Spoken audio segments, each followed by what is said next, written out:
The bomb squad spent this last week training with the California National Guard, the FBI, EMS, and the hazmat team, along with SWAT, in order to accomplish an overall interoperability, which is invaluable to our community. The goal of the exercise was to test your capabilities in regards to a radiation incident. Bringing both teams, the northern and southern team from California, in coordination with the local responders. There was several venues that involved multiple agencies, and from there, teams were split up and were identified to respond to a certain situation.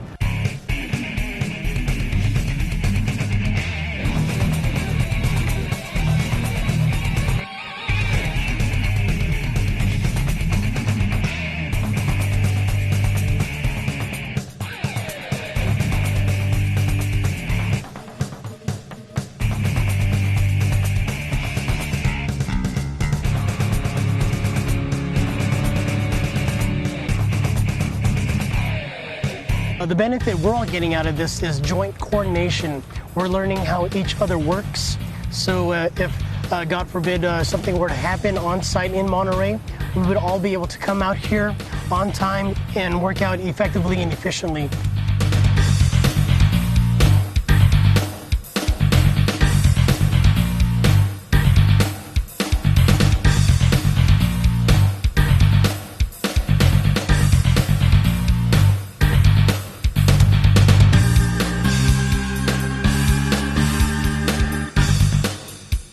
We're going to make sure that they're top-notch trained in case we have a disaster.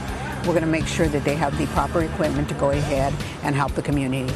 Our participation in Quiet Glow 2, we had a scenario where the subject who was making these bombs or had bomb-making materials left some of the scenes. They had acquired information and they wanted us to serve a search warrant on a place he was located.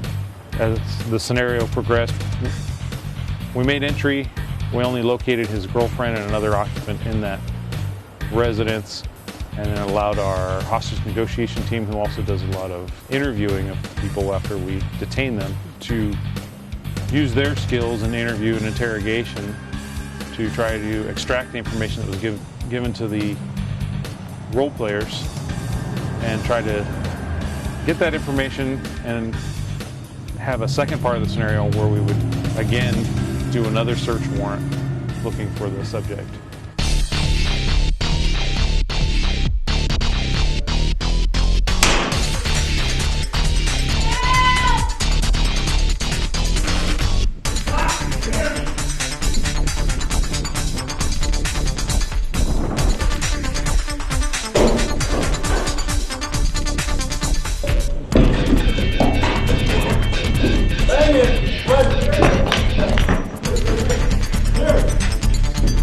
Had to go through their steps of getting some intel on the residents. They had to make an approach on the residents without being seen by the role players who were actively looking out and around to make sure that the SWAT team wasn't detected, and then make their entry. Upon entry, and the scenario was written that the subject would flee into a neighboring apartment. There were adjoining apartments, and take a neighbor, just happened to be next door, hostage. Hurry up! I want your people on the road behind this building off of it, or she's dead. There's 3 of them. I'm watching them right now. If they don't move now, she's dead. That's where they had to do hasty planning. They had to come up with a plan that allowed for a quick assault on the targets.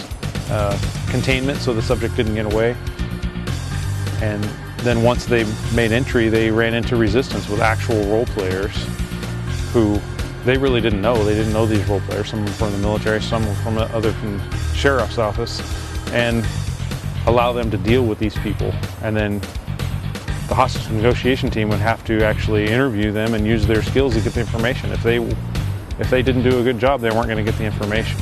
Once the objectives were met from the incident commander, people were able to stand down and stand by for a next mission. Today is a continuation of what was completed on Tuesday. Everyone is now who was split before has now come together.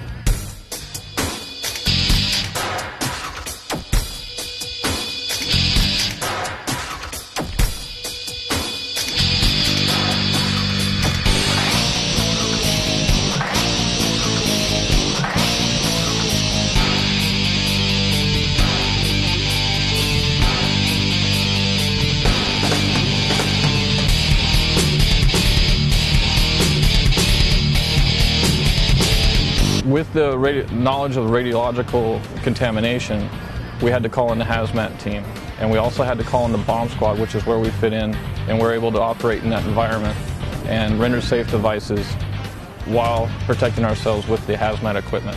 So we're able to go in and take care of those, render safe these devices. So then the hazmat can come in, decontaminate the victims, and then eventually get treated at the hospital.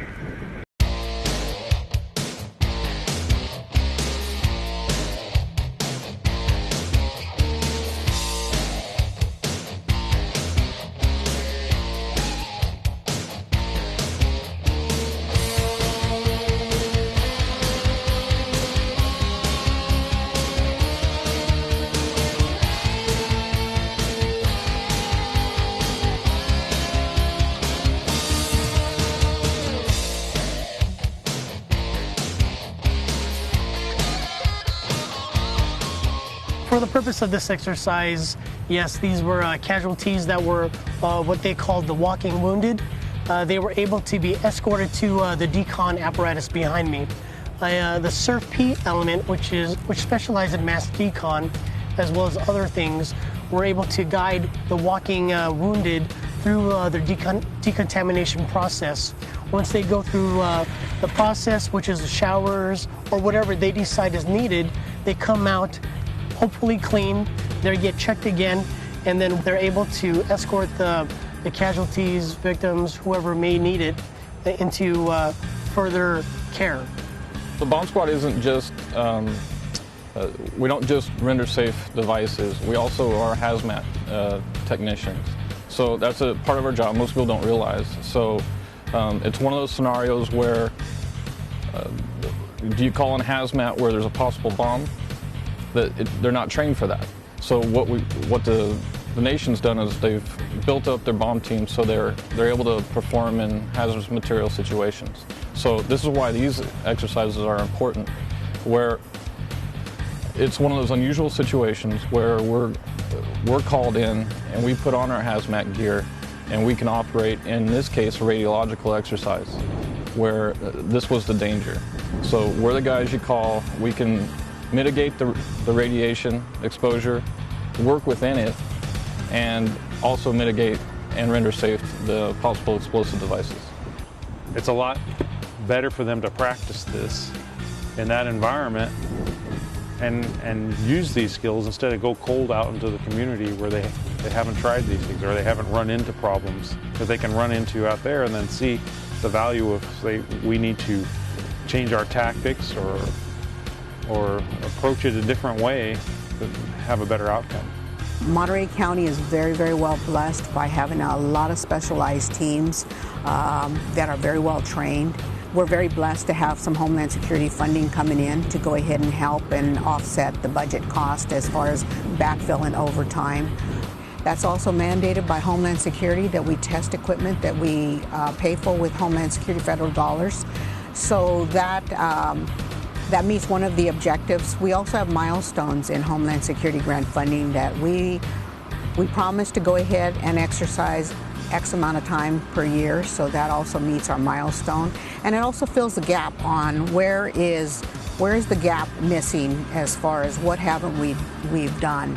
And we identify them at the beginning, and then we go ahead and meet the gaps to make the community whole. The second half of the scenario, when they had to do a hasty planning.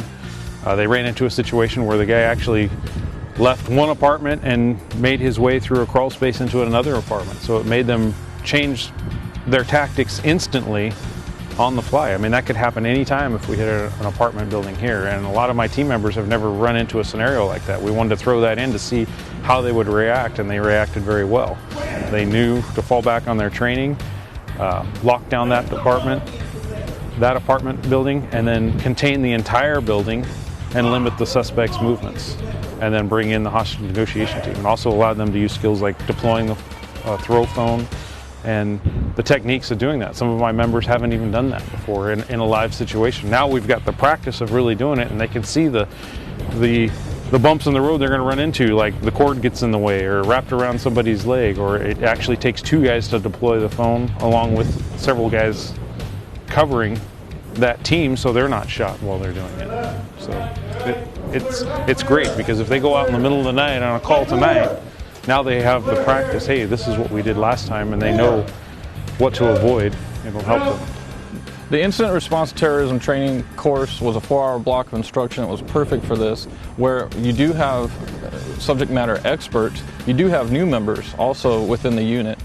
So it was a review for the experts, and it was brand new training to their newest members. And it all came together, and it was a perfect class for what we set out to do for the whole week. Get everybody in the right frame of mind. When a disaster happens, then is not the time to go ahead and try to figure out, what the specialized equipment can do. During training, they can go ahead and test it.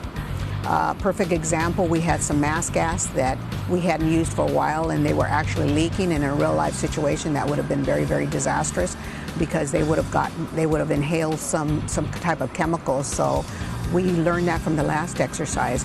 A large portion of this money that paid for the backfill and overtime for us to conduct this exercise came from the local Homeland Security funds that we get through OES. They're distributed through to the different departments in the county. It not only gives us the money for this type of training through the exercises that we do, but it also gives us the equipment that we need. Some of these dollars pay for the equipment that we use day to day that we couldn't afford to pay for as an agency.